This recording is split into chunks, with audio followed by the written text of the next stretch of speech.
बुलेटिनमध्ये प्रेक्षकांचं मनपूर्वक स्वागत आहे। बातमीपत्राची सुरुवात करूया सुविचार मालेने। सकारात्मकता ही यशाची पहिली पायरी आहे, ती तुमच्या मनात सदैव जोपासा। आजचा सुविचार आपण बघितला। सुरुवातीला एक नजर टाकूया शहरातील गुन्हेगारी क्षेत्रातील घडामोडींवर। शहराच्या विकासाला आता नवी दिशा मिळणार का? नवनियुक्त मनपा आयुक्त वर्षा लढ्ढा यांनी पदभार स्वीकारताच घेतली पत्रकार परिषद। पहिल्यांदाच आयुक्त पदाची जबाबदारी सांभाळताना त्यांनी शहरासाठी मोठे संकेत दिलेत। स्वच्छता, अतिक्रमण आणि नागरिकांच्या समस्या सोडविण्यावर भर देण्यात आला।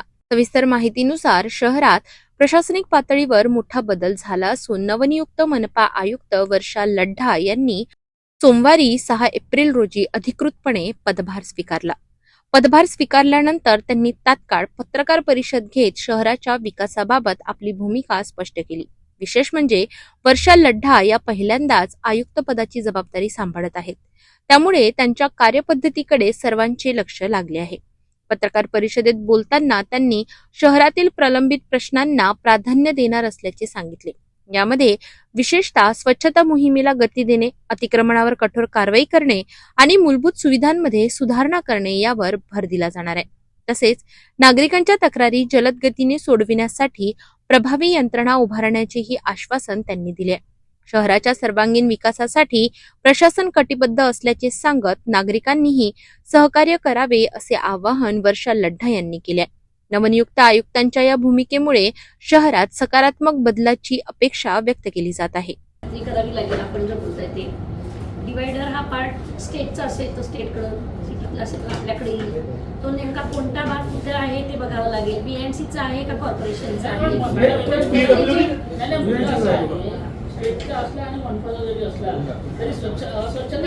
अस्वच्छतेचा विषय नाहीये।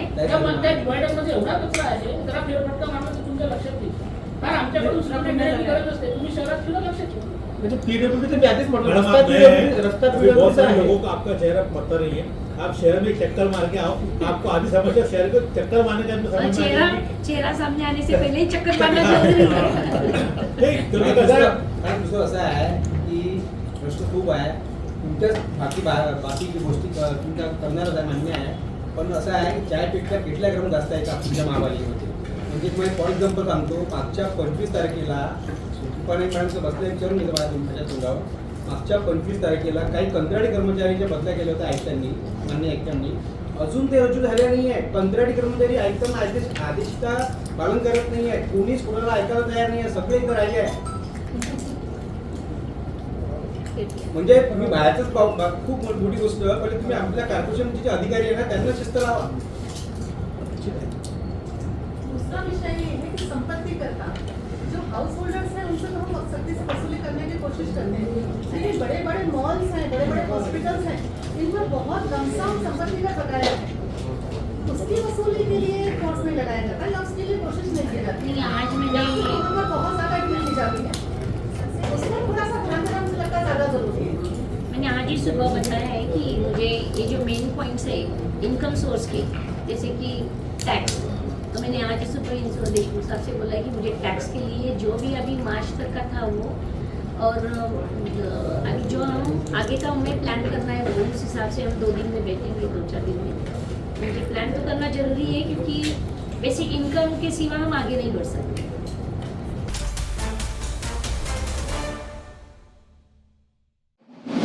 नवसारी प्रभाग क्रमांक 3 मध्ये स्वच्छतेचे 3:13 वाजलेत। अनेक भागातील नाल्या कचऱ्याने आणि घाणीने पूर्णपणे तुडुंब भरलेल्या आहेत।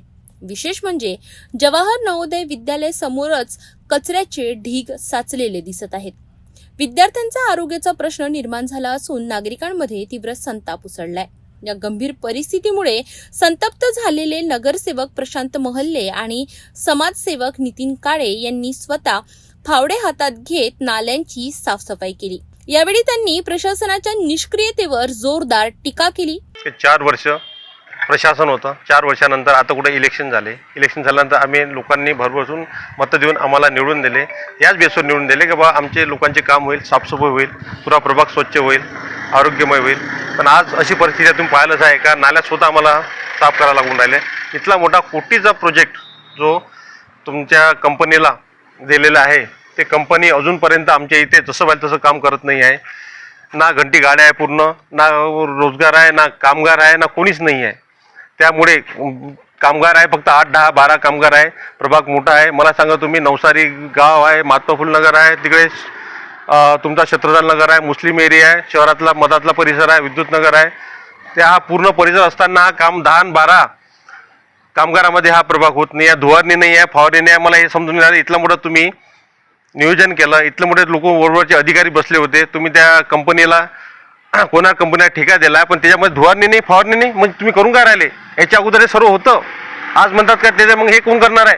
स्थानिक नागरिकांनीही प्रशासनाविरोधात नाराजी व्यक्त करत सांगितले की मनुष्यबळाचा तुटवडा आणि आरोग्य विभागाचे दुर्लक्ष यामुळे ही परिस्थिती निर्माण झाली आहे. काही वर्षापासून इथं नाल्या काढलेल्या नाही आहे. जेव्हापासून प्रशांत भाऊ आले निवडून तेव्हापासून 2-3 वेळा त्यांना वरवरच्या नाल्या साफ केलेल्या आहे. त्याच्यानंतर काहीच नाही. त्याच्यात गाळ काढलेला नाही आहे. तो कधी बाटम यानं काढलेला आहे, तो उतार निघून पाणी जाऊ शकते.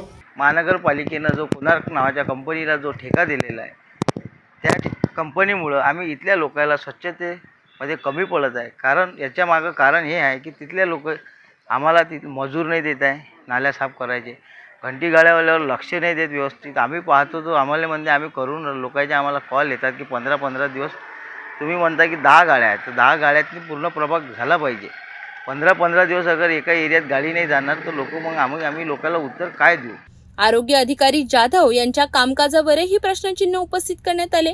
दरम्यान येणाऱ्या डॉक्टर बाबासाहेब आंबेडकर जयंतीपूर्वी तात्काळ स्वच्छता मोहीम राबवावी, अन्यथा कचरा थेट मनपा कार्यालयात टाकण्याचा इशारा नगरसेवकांनी दिलाय. आता मनपा प्रशासन या इशाऱ्याची कितपत दखल घेते हे पाहणं महत्त्वाचं ठरणार आहे. आता मच्छराचा त्रास आहे, तिकडे मच्छर आहे, लोकांना डेंगूचे चान्स आहे. अशा याच्यात फवारणी निवडून राहिली, धुवारणी निवडून, आम्ही करावं काय? लोकांनी एवढं मोठं आम्हाला निवडून दिलं, आम्ही गरिबासाठी निवडून नाही दिलं, लोकांनी काम करायला निवडून दिलं. असं जर झालं असेल तर आम्हाला 8 दिवसाचं जर हे व्यवस्थित झालं नाही तर आम्ही सर्व लोक 100-200 लोक महानगरपालिकेच्या आवारात ठिय्या आंदोलन करू.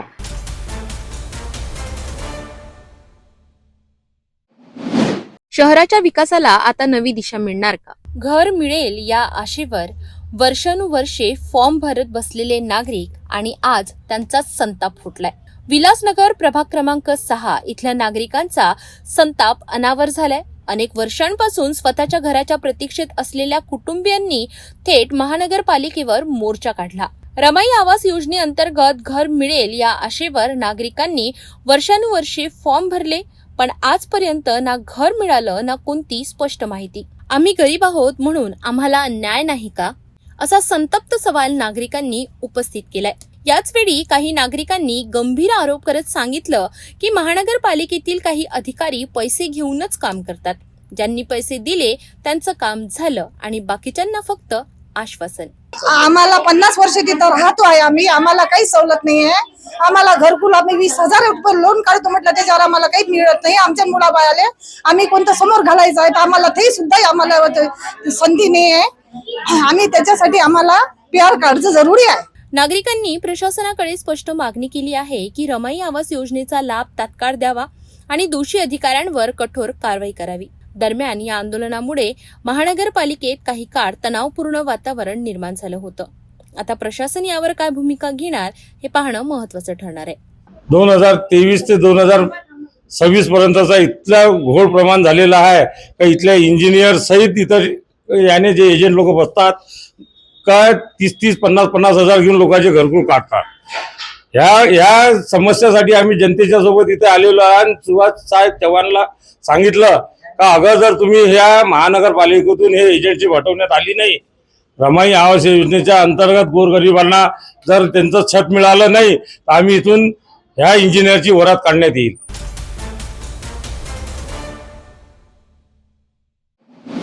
प्रभाग क्रमांक 20 मधील सुतगिरणी परिसरात गेल्या काही दिवसांपासून अस्वच्छतेचा गंभीर प्रश्न निर्माण झाला आहे. युवा स्वाभिमान पार्टीच्या नगरसेविका सुमती ढोके यांनी या परिस्थितीवर तीव्र नाराजी व्यक्त केली आहे.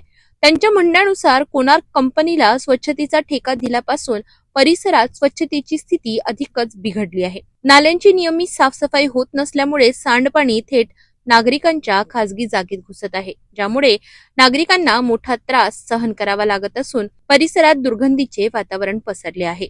याचा थेट परिणाम नागरिकांच्या आरोग्यावर होत असल्याची भीती व्यक्त केली जात आहे. नगरसेविका सुमती ढोके यांनी प्रशासनाला आणि संबंधित कंपनीला इशारा देत स्पष्ट सांगितले आहे की जर 8 दिवसांच्या आत प्रभाग स्वच्छ करण्यात आला नाही तर त्या तीव्र आंदोलन छेडतील. आता प्रशासन याकडे किती गांभीर्याने पाहते आणि नागरिकांना दिलासा मिळतो का हे पाहणं महत्त्वाचं ठरणार आहे. गेल्या 2 ते 3 महिन्यापासून प्रभागात फवारणी फॉगिंग नाही, चौक झाडल्या जात नाही, कचरा उचलल्या जात नाही. अतिशय गंभीर बाब आहे आणि आजपर्यंत वारंवार सूचना देऊन स्वच्छतेबाबतीत मीटिंग घेऊनही यातून कोणीही पर्याय काढू शकलं नाही. कोणार कंपनी किंवा ज्या संबंधितांनी ह्या कंपनीला ठेका दिला त्यांनी याची दखल तातडीनं घ्यावी, अन्यथा 4-8 दिवसाच्या आत एवढं तीव्रतेनं आंदोलन करू की आम्ही आमच्या परीने युवा स्वाभिमान पार्टीमध्ये आम्ही आमचा हक्क घेतल्याशिवाय राहणार नाही आणि माझ्या प्रभागाची प्रथमतः मला स्वच्छता पाहिजे यासाठी मी सगळ्यांना आज विनंती करतो.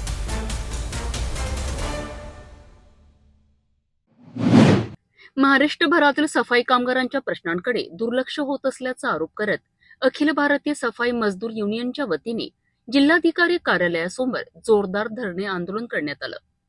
या आंदोलनात एकच आवाज घुमत होता, नोकरी द्या, हक्क द्या, अन्यथा लढा उग्र होईल. कामगारांच्या प्रमुख मागण्यांमध्ये राज्यात 1 लाख सफाई कामगारांची भरती, खासगीकरण पूर्णपणे बंद, ठेकेदारीवर काम करणाऱ्या कामगारांना कायम नोकरी, लाडपागे समितीची अंमलबजावणी, महर्षी वाल्मिकी आर्थिक विकास महामंडळाची स्थापना, नगरपालिका व नगरपंचायतीतील कामगारांचे समायोजन या सर्व मागण्यांचा समावेश होता. वर्षानुवर्षे सेवा देऊनही कायम नोकरी नाही, वेतनात अन्याय आणि सुरक्षिततेचा अभाव यामुळे सफाई कामगारांमध्ये तीव्र नाराजी आहे. मोठ्या संख्येने जमलेल्या कामगारांनी घोषणाबाजी करत प्रशासनाला धारेवर धरलाय. यावेळी संघटनेने स्पष्ट इशारा दिलाय, लवकर निर्णय झाला नाही तर आंदोलन आणखी तीव्र करण्यात येईल. मैं गणेश तंबोले, अखिल भारतीय सफाई मजदूर यूनियन का प्रदेश महासचिव, और ये जो आज का जो आंदोलन है 6 अप्रैल का, ये राज्यव्यापी आंदोलन है. पूरे महाराष्ट्र में 36 जिलों में ये आंदोलन शुरू है और सफाई कामगार की अनेक समस्याओं के विषय में 17 मार्च को मुख्यमंत्री महोदय जी को एक नोटिस के द्वारा इसकी सूचना दी गई कि इस विषय पर हमारे जो विषय है उस पर चर्चा की जाए, परंतु उन्होंने चर्चा के लिए नहीं बुलाया तो ये आंदोलन की रूपरेखा बनानी पड़ी. और हमारे अखिल भारतीय सफाई मजदूर यूनियन के राष्ट्रीय अध्यक्ष चरण सिंह जी टाक साहब, इनके नेतृत्व में ये आंदोलन हो रहा है. और आज अमरावती जिले के माध्यम से ये आंदोलन यहाँ पर धरने आंदोलन किया जा रहा है. 4 बजे माननीय मुख्यमंत्री महोदय जी को जिलाधिकारी इनके माध्यम से हम एक निवेदन सौंपेंगे और वो निवेदन सौंपने के बाद यहाँ पर आकर 5 बजे हमारा ये धरना आंदोलन समाप्त होगा. और ये धरने आंदोलन के बावजूद भी अगर शासन ने नहीं सुना तो पूरे महाराष्ट्र में काम बंद आंदोलन किया जाएगा, ऐसी भूमिका संगठन की तरफ से ली जाएगी.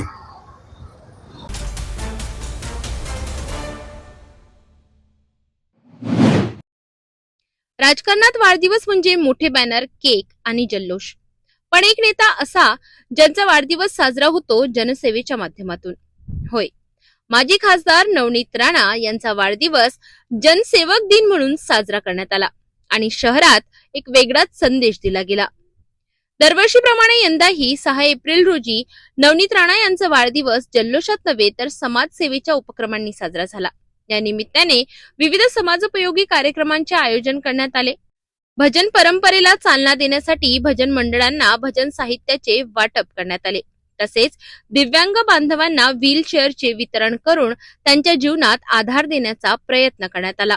याचबरोबर सरकारी योजनांचा लाभ मिळालेल्या नागरिकांना प्रमाणपत्रांचे वाटप करण्यात आले, ज्यामुळे अनेक कुटुंबांना थेट फायदा झाला. या कार्यक्रमासाठी शहरासह ग्रामीण भागातूनही नागरिक मोठ्या संख्येने उपस्थित राहिले होते. नागरिकांनी पुष्पगुच्छ देऊन नवनीत राणा यांना वाढदिवसाच्या शुभेच्छा दिल्या आणि त्यांच्या जनसेवेच्या कार्याचे कौतुक केले. या सगळ्या उपक्रमामधून एकच संदेश देण्यात आला, वाढदिवस हा केवळ आनंदाचा नाही तर समाजासाठी काहीतरी करण्याचा दिवस आहे.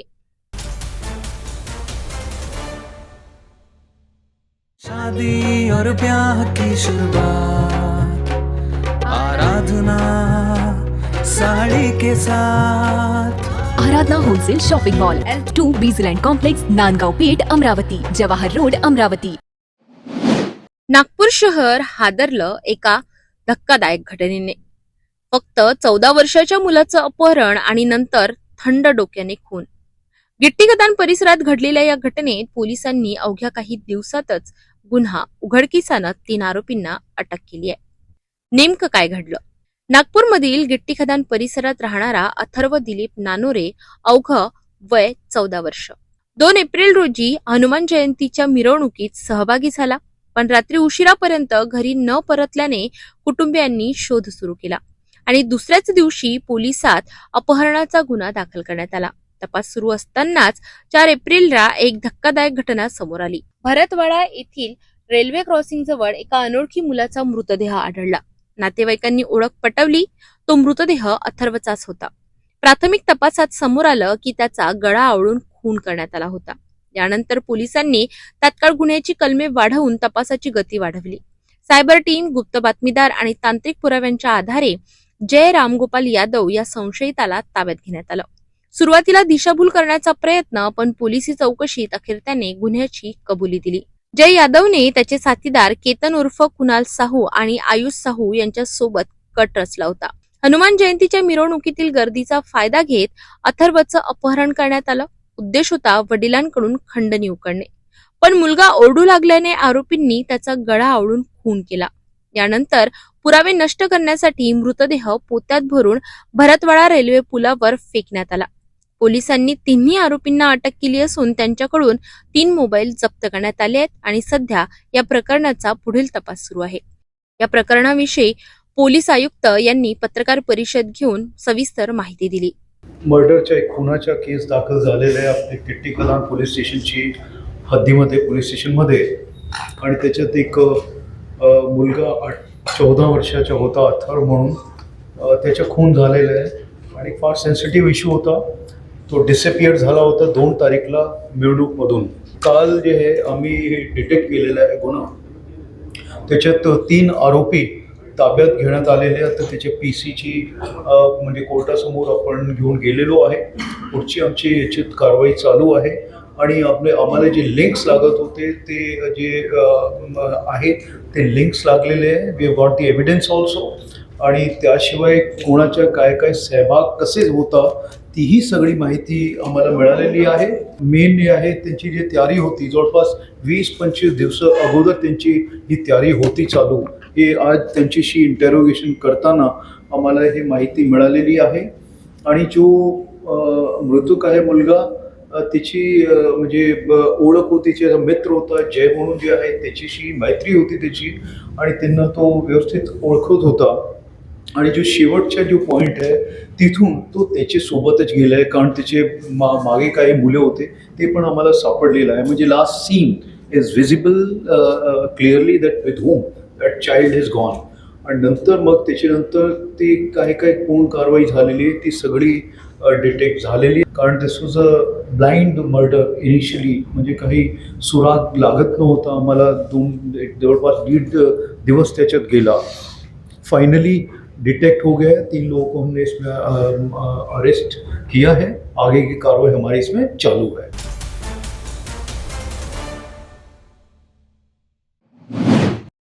नागपूर जिल्ह्यातील देवलापार परिसरातून एक धक्कादायक आणि तितकीच आश्चर्यकारक घटना समोर आली आहे। रामटेक जिल्ह्यातील बेलदा येथील रहिवासी 32 वर्षीय अरुण राधेश्याम तांदुळकर हा 1 एप्रिल रोजी सकाळी घरातून बाहेर पडला आणि त्यानंतर तो परतलाच नाही। कुटुंबियांनी सर्वत्र शोध घेतला, मात्र काहीच पत्ता लागला नाही। अखेर पोलिसात हरवल्याची तक्रार दाखल करण्यात आली। यानंतर पोलीस आणि स्थानिक ग्रामस्थांनी एकत्र येत मोठ्या प्रमाणावर शोध मोहीम सुरू केली।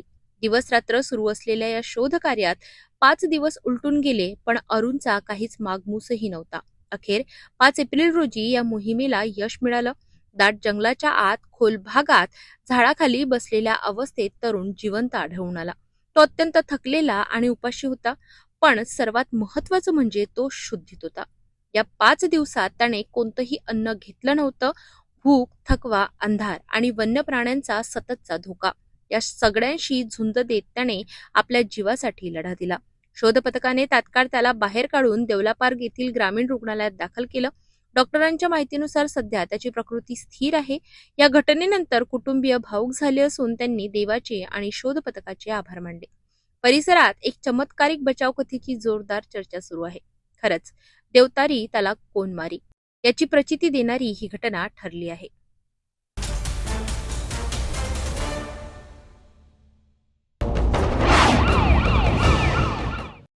नागपूर शहरात ऑपरेशन थंडर अंतर्गत पोलिसांनी सुरू केलेल्या मोहिमेला मोठं यश मिळालं आहे. 5 पोलिसांनी गुप्त माहितीच्या आधारे हेटाळ, वैशाली नगर, आंबेडकर गार्डन परिसरात सापळा रचलाय आणि 2 संशयितांना ताब्यात घेतलंय. चौकशी केली असता दोघेही एमडी पावडर म्हणजेच ड्रग्ज विक्रीकरिता फिरत असल्याचं उघड झालंय.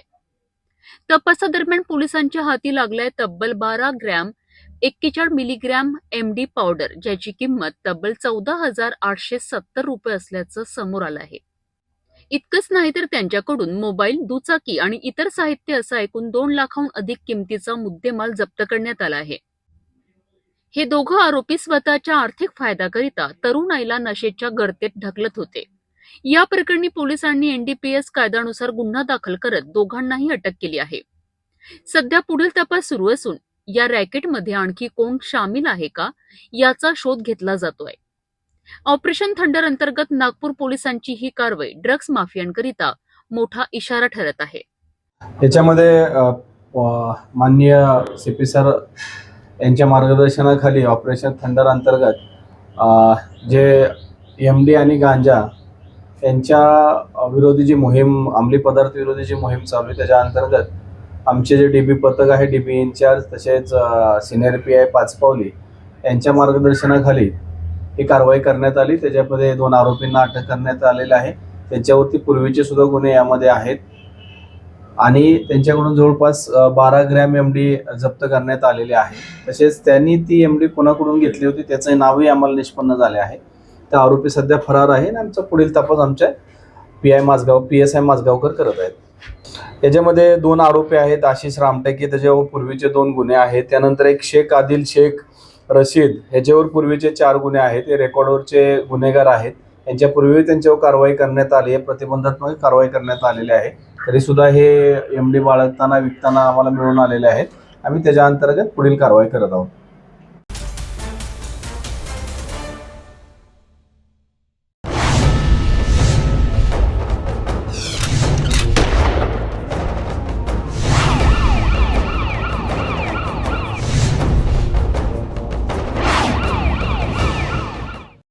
रामटेक तालुक्यातील सोनेघाट परिसर शांत असलेला हा भाग अचानक रक्तरंजिश झाला.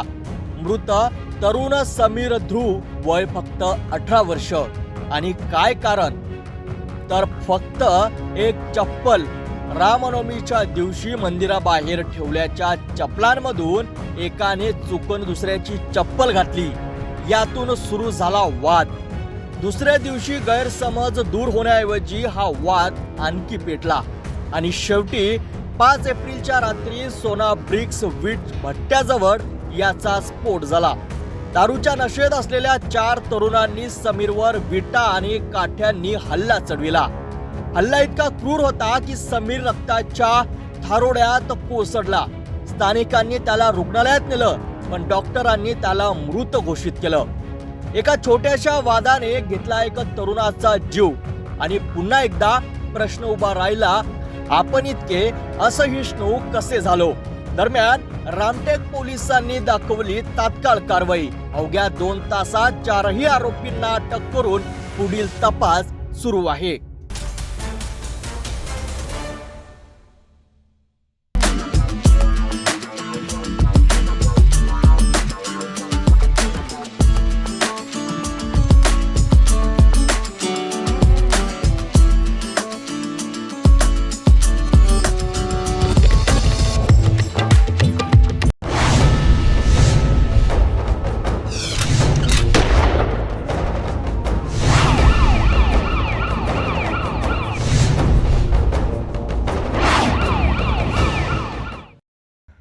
पुसद शहर पोलीस ठाण्याच्या हद्दीत येणाऱ्या काकळदाती परिसरात एक धक्कादायक आणि संतापजनक घटना उघडकीस आली आहे.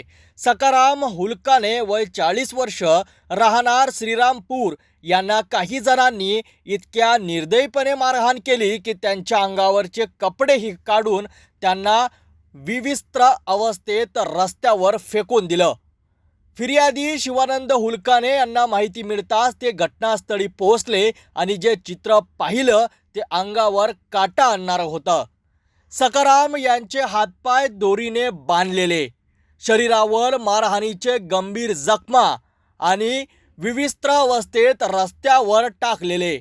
या माणूस कृत्यामागे विठ्ठल भाकरे, रोहन भाकरे, प्रशांत उर्फ पवन भाकरे, योगेश भाकरे हे 4 आरोपी असल्याचं समोर आलं आहे. मुख्य आरोपी विठ्ठल भाकरे पाईप लाताबुक्क्यांनी सकाराम यांना बेदम मारहाण करत होता. जखमी अवस्थेत सकाराम यांना घरी नेण्यात आलं, मात्र प्रकृती खालावल्याने त्यांना रुग्णालयात दाखल करण्यात आलं. पुसद येथून नांदेडला हलविण्यात आलं, पण अखेर विश्वपुरी शासकीय रुग्णालयात रात्री 9:30 वाजताच्या सुमारास त्यांचा मृत्यू झाला. या दरम्यान पोलिसांनी तत्पर कारवाई करत 4ही आरोपींना अटक केली आहे. मात्र या माणूस मारहाणीचं कारण अद्यापही अस्पष्ट आहे.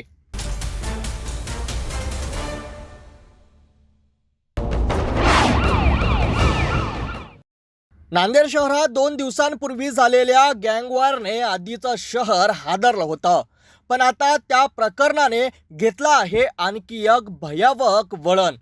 गँगवॉरमध्ये मयत झालेल्या अरिजित सिंग चौहानच्या भावाने रुग्णालयात घुसून थेट मारेकऱ्यांवर खंजिराने हल्ला केला. होय, तुम्ही बरोबर ऐकत आहात.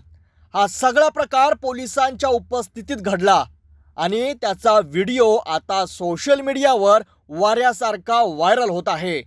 व्हिडिओमध्ये स्पष्ट दिसत आहे की रांगाच्या भरात आरोपीवर सपासप वार केले जात आहेत आणि पोलिसांसमोरच कायद्याची धज्जा उडवल्या जात आहेत. या घटनेनंतर नांदेड शहरात भीतीचा सावट आणखी गडद झाला आहे.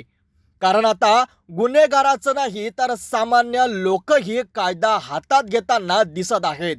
पोलिसांनी तात्काळ कारवाई करत अरिजित सिंगच्या भावाला ताब्यात घेतलाय.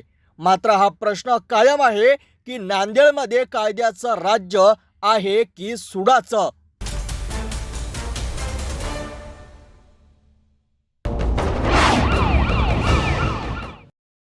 नांदेड शहरातील श्रीनगर परिसर, पहाटेची वेळ, शांत वातावरण.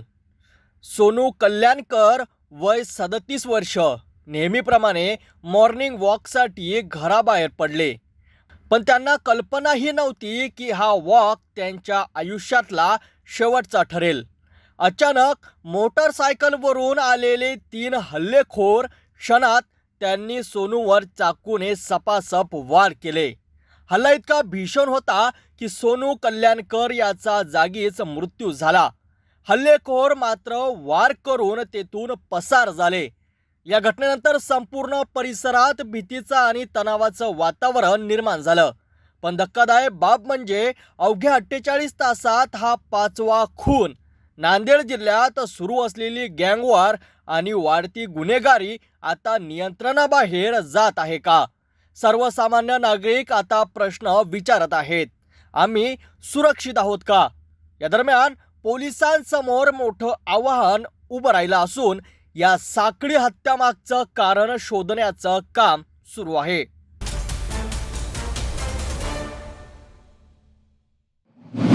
नांदेडमध्ये वाढत्या गुन्हेगारीच्या घटनांमुळे संपूर्ण राज्याचं लक्ष या जिल्ह्याकडे लागलं आहे आणि याच पार्श्वभूमीवर माजी मुख्यमंत्री अशोक चव्हाण यांनी मोठं वक्तव्य केलं आहे. त्यांनी स्पष्ट शब्दात सांगितले की गुन्हेगारीवर नियंत्रण ठेवण्याची जबाबदारी पोलीस विभागाची आहे. कुठल्याही गुंडांना राजाश्रय मिळणार नाही.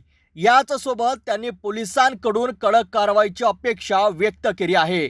घडलेली घटना गंभीर असली तरी घाबरण्याचं कारण नाही असंही स्पष्ट केलं. मात्र त्यांनी एका महत्त्वाचा मुद्दा उपस्थित केला. या सर्व घटनांची पार्श्वभूमी काय आहे हे शोधून पोलिसांनी योग्य कारवाई करावी. जिल्हा आणि राज्यामध्ये गुन्हेगारीवर नियंत्रण ठेवण्याचं काम प्रशासन म्हणजे पोलीस डिपार्टमेंटचं आहे. आमचं पूर्ण सहकार्य राहील. कुठल्याही गुंडांना राजश्रय मिळणार नाही, मिळू नये हीच आमची भूमिका आहे. पोलिसांकडून कडक कारवाई करण्याची अपेक्षा आहे. जे घडलं ते वाईटच आहे, परंतु याच्यामागे कोण आहे, का आहे, कशा पार्श्वभूमीवर झालेला आहे ही संपूर्ण माहिती घेऊन माझी अपेक्षा आहे की याच्यावर कारवाई पोलीस डिपार्टमेंट करेल. आणि तशी निश्चितच गंभीर बाब आहे, पण चिंतेचं वातावरण नाहीये. ही गोष्ट आटोक्यात आणण्याकरता पोलिसांनी तातडीने पावलं उचलावीत अशी अपेक्षा आहे. बारामतीमध्ये काँग्रेसने उमेदवार दिला. कालच सांगितलं होतं की काँग्रेसची शक्ती तिथे नाहीये आणि त्यापेक्षा महाराष्ट्राची संस्कृती आणि परंपरा जी आहे, एखादी व्यक्ती गेल्यानंतर त्याच्या घरच्या कुटुंबियांना सहानुभूती लोकांकडून मिळते, मतदारांकडून मिळते आणि त्यामुळे ही जागा बिनविरोध आणण्याच्या संदर्भामध्ये सर्व पक्षांनी सहकार्य करावं अशी अपेक्षा आहे. आरोप केला होता शिक्षण काय तर शिक्षणाचा हा त्या ठिकाणी मुली मोठ्या प्रमाणात पळून दिल्या. असं आहे की हेमंत पाटील सुद्धा आमच्या महाविकास, आमची जी महायुती आहे महाराष्ट्रामध्ये, तर या महायुतीचे घटक पक्षाचे आमदार आहेत. त्याच्यामुळे आम्हा सर्व लोकप्रतिनिधी संयुक्त जबाबदारी राहणार आहे की जिल्ह्यामध्ये ज्या काही चुकीच्या गोष्टी घडत असतील तर त्याच्यावर प्रभावी नियंत्रण लोकप्रतिनिधी सत्ताधारी पक्षाची या नात्याने आम्हाला नियंत्रण ठेवण्याची जबाबदारी आम्हा सर्वांची आहे. बरं साहेब, या संदर्भात तुम्ही काही पोलीस अधीक्षकांची भेट घेऊन माहिती वगैरे घेणार आहे? मी बोललेलो आहे, बोलणार, परत बोलणार आहे. कधी थांबवण्यासाठी काही उपाययोजना वगैरे त्यांच्याकडून त्यांची बाजू आता काल परवाच घटना घडला असल्यामुळे ती चौकशी, इन्व्हेस्टिगेशन वगैरे सुरू आहे. काही लोकांना अटक करण्यात आलेली आहे. त्यामुळे त्यांची ही प्रक्रिया त्यांची पूर्ण होऊ द्या, नंतर ते मोकळे त्यांना बोलेन मी, पण त्यांच्या चौकशीमध्ये हस्तक्षेप मला करणार नाही मी. बात झालेली आहे आणि त्याच्यात तलवारी आणि खंजिराचा सरास वापर आहे. दवाखान्यात सुद्धा एकाला जाऊन मला माहिती आहे, सर्व गोष्टीची मला बारकाईने माहिती आहे. त्यांचा तपास कामामध्ये व्यत्यय यायला नको आणि म्हणून त्यांना मी डिस्टर्ब करणार नाही. त्यांचं काम मार्गी लागलं त्यांना बोलून गेलं. असं म्हणता येणार नाही. असं आहे की व्हिडिओ आहे सर, काय व्हिडिओ आहे त्याचा तिथे हॉस्पिटलचं मग दाखवा, मी बघतो.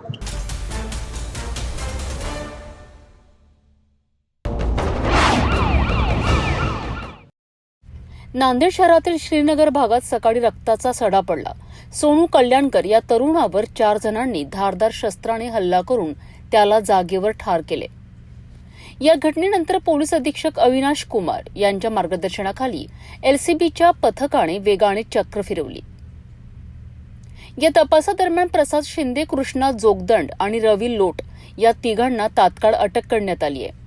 मात्र मुख्य आरोपी आकाश गंधमवार हा झरी गावाच्या शिवारात लपून बसल्याची माहिती मिळाली. पोलीस तिथे पोहोचताच त्यांनी पळ काढला. पोलिसांनी पाठलाग सुरू केला असता आरोपी आकाशने पोलिसांवर गोळी झाडण्याचा प्रयत्न केला. सुदैवाने गोळी सुटली नाही, परंतु तो पुन्हा प्रयत्न करत असतानाच पोलीस उपनिरीक्षक मिलिंद सोनकांबळे यांनी त्याच्यावर गोळी झाडली. पायाला गोळी लागल्याने जखमी झालेल्या आकाशला शासकीय रुग्णालयात दाखल करण्यात आले आहे. प्राथमिक तपासात असे समोर आले आहे की नवरात्रीच्या काळात सोनू कल्याणकर आणि आरोपींमध्ये वाद झाला होता. त्याच रागातून ही हत्या करण्यात आली आहे. विशेष म्हणजे 2021 मध्ये रिंदा गँगचा सदस्य गोलू मंगनाडे यानेही सोनूवर गोळीबार केला होता. सध्या गोलू तुरुंगात असला तरी या हत्येशी त्याचा काही संबंध आहे का याचा तपास पोलीस करीत आहेत. येतो बरोबर फोटो व्हिडिओ. सर, नांदेड शहरामध्ये मागच्या 3 दिवसांमध्ये 5 लोकांचे मर्डर झालेले. काय तुम्ही सांगाल एक पोलीस प्रमुख म्हणून की हे 5 मर्डर कशा पद्धतीने होतात? मागच्या जे काही दिवसामध्ये जे मर्डर झालेलं आहे 3 इन्सिडेंट वेगवेगळ्या आयसोलेटेड इन्सिडेंट आहे. 2 भाग्यनगर पोलीस स्टेशन आणि 1 वजिराबाद पोलीस स्टेशनचा इन्सिडेंट आहे. आणि त्यामध्ये जे इन्व्हॉल्ड एक्युज्ड किंवा विक्टिम आहे ते वेगवेगळ्या कारणावरून मर्डर झालेला आहे, आयसोलेटेड आहे. कनेक्ट करून एक नरेटिव्ह बनला नाही पाहिजे.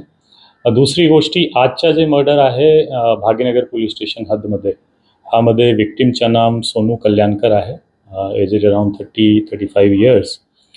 आणि ह्यामध्ये आपण निष्पन्न केला जवळपास 4 आरोपी आतापर्यंत निष्पन्न झालेला आहे. आणि 4ही आरोपी नांदेड पोलीसनं खूप काही तासातच आम्ही डिटेन पण केलेला आहे आणि पुढील तपास त्यामध्ये चालू आहे.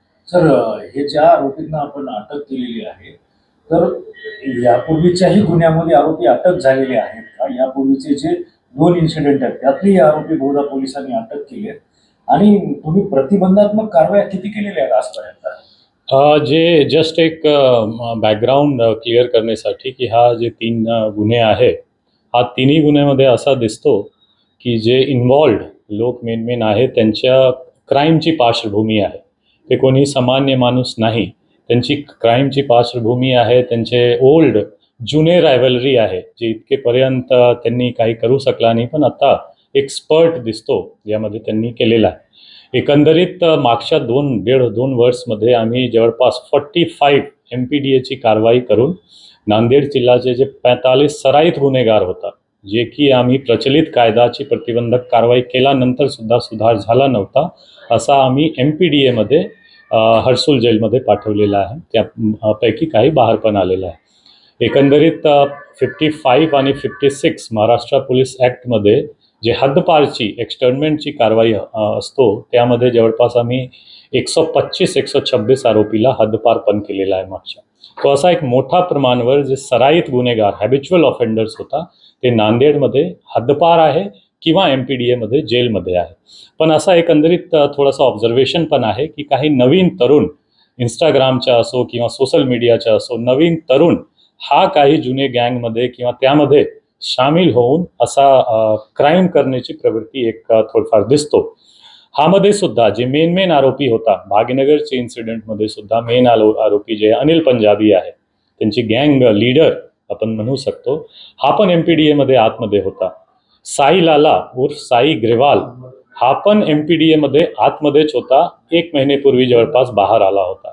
तसेच त्यांचे 2 साक्षीदारवर MPDA प्रपोज्ड होता. म्हणून असा एकंदरीत दिसतो की त्यांच्यावर वॉच आहे, त्यांच्यावर जे मॅक्सिमम पॉसिबल पोलिसिंग कारवाई आम्ही केलेला होता. पण बाहेर आल्यानंतर आणि काही नवीन मेंबर्सला घेऊन त्यांनी असा कृत्य केलेला आहे. आयसोलेटेड इन्सिडेंट आहे. नांदेड पोलीस फुल्ली कॉन्फिडंट आणि केपेबल आहे की यांच्यावर आम्ही 0 टॉलरन्स ठेवून यापुढे सुद्धा कारवाई करणार.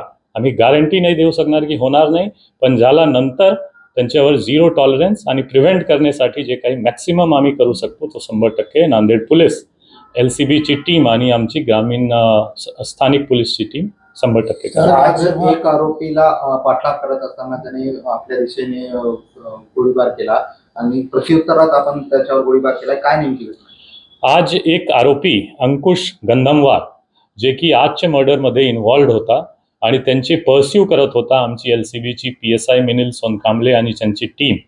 हा ग्रामीण पोलीस स्टेशन हद्दमध्ये झरी खादान जवळ जे एक कनाल आहे त्या रोडवर जात असताना त्यांची पाठलाग करत असताना ते शेताकडे पळाला आणि आमची टीमवर त्यांनी फायर करण्याचा प्रयत्न केला. एक फायर केला पण फायर झाली नाही, परत कॉक करून फायर करत होता सेल्फ डिफेन्समध्ये आणि त्यांची आजूबाजूचे पब्लिक आणि स्टाफचे डिफेन्समध्ये. प्रत्युत्तरमध्ये आमचे PSI मिलिंद सोनकांबलेनं पण त्यांच्यावर कमरचे खाली एक सेल्फ डिफेन्समध्ये फायर केलेला आहे. नीजवर त्यांना इंजुरी आहे आणि सध्या गव्हर्नमेंट हॉस्पिटलमध्ये अंकुश गंधमवार ॲडमिट आहे. जस्ट एक ॲड करण्यासाठी की अंकुश गंधमवार एक ऑन रेकॉर्ड क्रिमिनल्स होता, त्यांच्यावर बॅग स्नॅचिंग जुगाड आणि असा गुन्हे दाखल आहे. तो पण ऑन रेकॉर्ड एक क्रिमिनल होता, ज्यांच्यावर पोलिसनं काही तासातच त्यांना ॲप्रिहेंड करून त्यांच्यावर प्रत्युत्तरमध्ये सेल्फ डिफेन्समध्ये फायर पण केलेला आहे आणि सध्या हॉस्पिटलमध्ये आहे.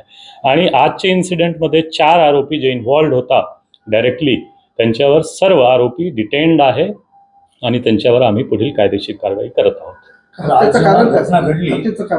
हत्येचं कारण जे तात्कालिक दिसतो की काही महिनेपूर्वी नवरात्राची महिनेमध्ये त्यांचे काही वाद झाला होता. काही वादविवाद शिवीगाळ वगैरे झाली होती, किरकोळ वाद. आणि नंतर काही दिवसापूर्वी आता सुद्धा काही त्यांची बाचाबाची झाली होती जी किरकोळ स्थानिक लेवलवर होता. आणि त्याच राग मनात धरून असा एक किरकोळ रिजनवर असा एक फायर झालेला आहे असा दिसतो.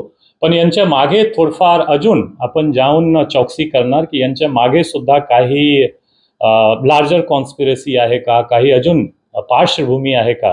रिजन असा आहे की जे दोन्ही पार्टी इन्व्हॉल्ड आहे, सोनू कल्याणकर यांची पण क्रिमिनल पार्श्वभूमी आहे, त्यांच्यावर जवळपास 6 गुन्हे दाखल आहे, ज्यामध्ये की 307 अटेम्प्ट टू मर्डर, 353 म्हणजे पब्लिक ऑफिशियलवर अटॅक करणे, 188, 135 असा सर्व गुन्हे विक्टीमवर पण दाखल आहे.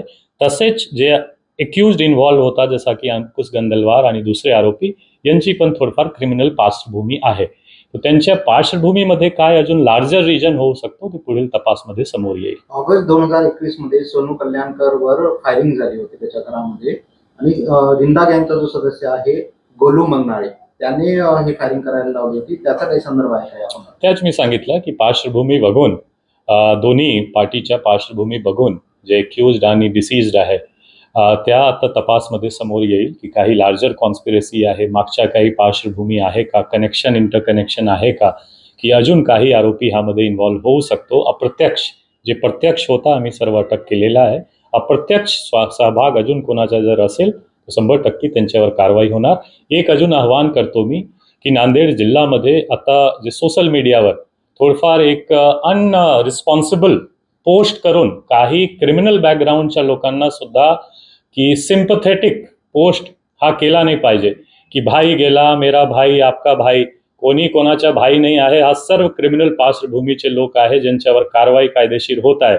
त्यांच्याकडून जर कोणी असा सिम्पॅथेटिक पोस्ट करणार किंवा त्यांच्या वाढ देण्याची किंवा असा कृत्याला सहभाग देण्याची किंवा पाठबळ देण्याची प्रयत्न करणार त्यांच्यावर सुद्धा IT ॲक्ट आणि प्रचलित कायदा जे आहे त्यांच्या अंतर्गत आम्ही कारवाई करणार. आम्ही आवाहन करणार की 100% हा एक दुर्दैवी घटना आहे आणि इन्सिडेंट झालेला आहे, प्रॉब्लेम झालेला आहे मागच्या काही दिवसामध्ये, पण आम्ही त्यांच्यावर कारवाई करू आणि आम्ही मागे पण प्रतिबंधक कारवाई खूप केलेला आहे, कारवाई झालेली आहे. यानंतर सुद्धा कॉन्फिडेंटली आपण कारवाई करू. पब्लिक करून आम्ही आवाहन करणार की काही असा unresponsible, irresponsible, sympathetic post towards criminal should be avoid केला पाहिजे. Thank you so much.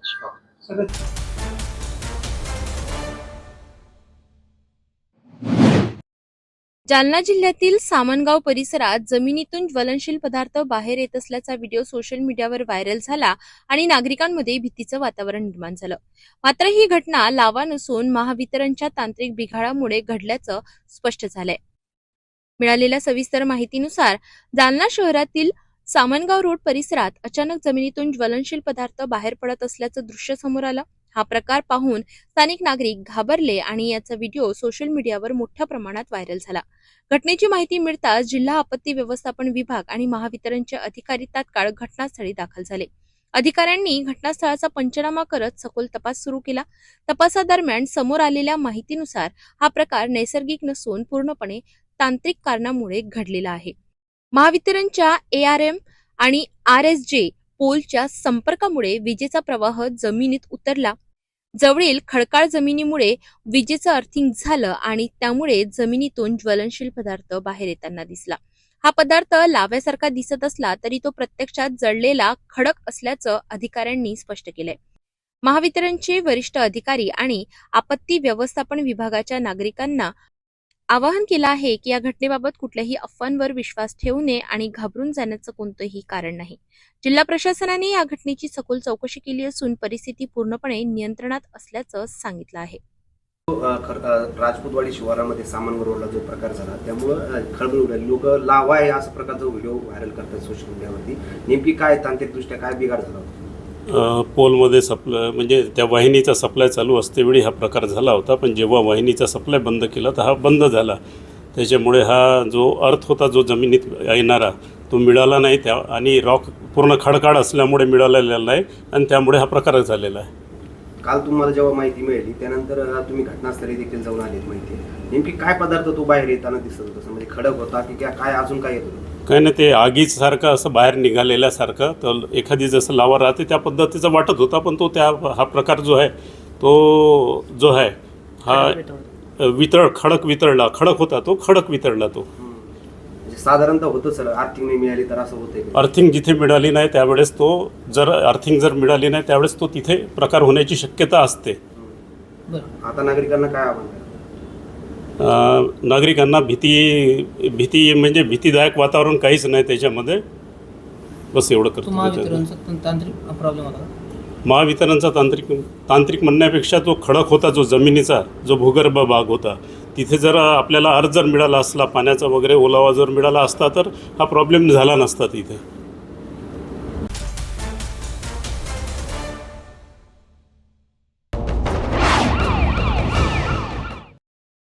रावेर तालुक्यातील 15 वर्षीय अल्पवयीन मुलीला पळवून नेणाऱ्या आरोपीला पोलिसांनी तब्बल 19 तासांच्या थरारक शोध मोहिमेनंतर मध्य प्रदेशातून अटक केली. सविस्तर माहितीनुसार रावेर तालुक्यातील एका गावातून 28 मार्च रोजी सकाळच्या सुमारास 15 वर्षीय अल्पवयीन मुलीला पळवून नेण्यात आलं होतं. या घटनेमुळे परिसरात एकच खळबळ उडाली होती. घटना घडल्यानंतर तात्काळ रावेर पोलीस ठाण्यात गुन्हा दाखल करण्यात आला होता. या प्रकरणाचा तपास करीत असताना पोलीस निरीक्षक डॉक्टर विशाल जयस्वाल यांच्या मार्गदर्शनाखाली पोलिसांनी सीसीटीव्ही फुटेज आणि तांत्रिक माहितीच्या आधारे तपास सुरू केला. तपासादरम्यान आरोपी शुभम पाटील राहणार खिरोदा याचा माग काढण्यात आला. मात्र पोलीस पोहोचण्याआधीच तो ठिकाण बदलून निघून गेला होता. तरीही पोलिसांनी हार न मानता सलग 19 तासांची शोध मोहीम राबविली आणि अखेर मध्य प्रदेशातून खरगोन जिल्ह्यातील भिकनगाव येथून आरोपीला ताब्यात घेतलं. सर्वात महत्वाची बाब म्हणजे पीडित मुलीला पोलिसांनी सुखरूपपणे रावेर येथे परत आणलं. सध्या या गुन्ह्याचा पुढील तपास पोलीस उपनिरीक्षक मनोज महाजन करीत आहेत.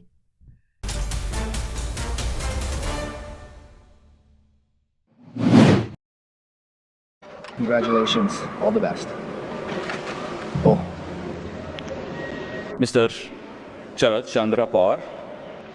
I, Sharad Chandra Pawar, elected as a member of the Rajya Sabha AFA, do solemnly affirm that I will bear true faith and allegiance to Catholic and allegiance to the Constitution of India as by law established. I will uphold the integrity of India and will faithfully, fully discharge the duties of the office I am about to assume.